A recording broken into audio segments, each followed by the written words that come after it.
তোমাদের স্বপ্নদোষ হচ্ছে দাদু বলে, স্বপ্নদোষ সারে, আর স্বপ্নদোষ ইয়ং বয়সে তোমাদের এমনিই হবে।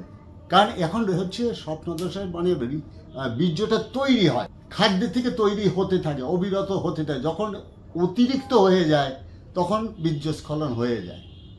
সেটা পেটে বায়ুর চাপ হলেও হতে পারে, অতিরিক্ত খাওয়ার ফলেও হতে পারে, ভোর রাত্রে ঘুম ভেঙেছে আবার শুয়েছ তখনই হয়ে যেতে পারে, 4-5 বারও হতে পারে।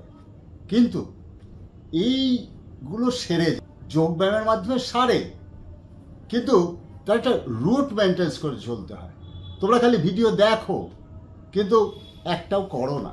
শুরু করতে হবে, দাদু যেগুলো দেয় সেগুলো ঠিকমতো করবে, অবশ্যই সেরে যাবে। না সারলে আমি তো আছি, আমাকে লিখবে দাদু আমার সারলো না এটা করার পরে। কেন সারলো না সে কেন প্রশ্ন তোমার ভিতরেই পেয়ে যাব। এইবার তোমাদের জন্য যোগটা দিচ্ছি, খুব খেয়াল করে দেখো কিভাবে করি। পা দুটো আস্তে করে তুলে নেবে, এইভাবে আস্তে করে উঠবে, ওঠার পরে ধীরে ধীরে পা নামাবে আস্তে আস্তে। এই থুতনিটা কিন্তু লেগে থাকবে কণ্ঠে, কিছুক্ষণ থাকবে।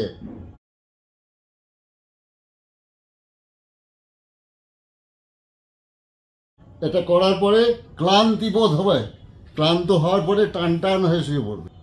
রিল্যাক্স করার পরে আরেকটি যোগ ব্যায়াম তোমাদের দেখাচ্ছি, খুব ফলো করো। প্রথমে হাঁটাকে নীল ডাউন বলা হয়, হাঁটু নিচের দিকে থাকবে, এই লেভেলটা পাটা ঠিক থাকবে সামনের দিকে একই লেভেল, অর্থাৎ সমান্তরাল, এদিকেও সমান্তরাল। এই গোড়া দিয়ে এইভাবে উঠবে, খেয়াল রেখো। আস্তে করে এখানে হাতটা দেবে, দিয়ে সামনের দিকে পেটটা বাড়বে, ঘাড়টা আস্তে আস্তে হিলিয়ে দেবে, এইভাবে থাকবে। কেউ কেউ বলে দাদু ঘাড় ভেঙে যাবে, ঘাড় ভাঙবে না, কাঁধের সাথে ঘাড়টা সেট আছে। আস্তে আস্তে অভ্যাস করতে হয়, কয়েক সেকেন্ড থাকবে, কয়েক সেকেন্ড থাকার পরে ধীরে ধীরে সোজা হবে, সোজা আস্তে আস্তে বসবে। বসার পরে ওই আগেরটা যেরকম দেখিয়েছি সবাসন, যেটা টান টান হয়ে শুয়ে পড়ে, এইভাবে প্রত্যেকটা দিন প্রথম 10 সেকেন্ড করে অভ্যেস করবে।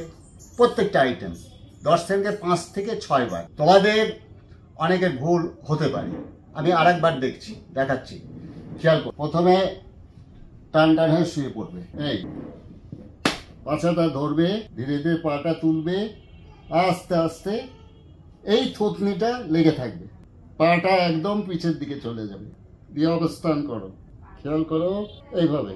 তারপরে রিল্যাক্স, টান টান হয়ে শুবে। বিশ্রাম নেওয়ার পরে দাদু ভাইরা, তোমরা দাদুকে সাবস্ক্রাইব করো না, সাবস্ক্রাইব না করলে পরে দাদুর সাথে বন্ধুত্ব হয় না। অতএব দ্বিতীয়টি দেখো, খেয়াল করো,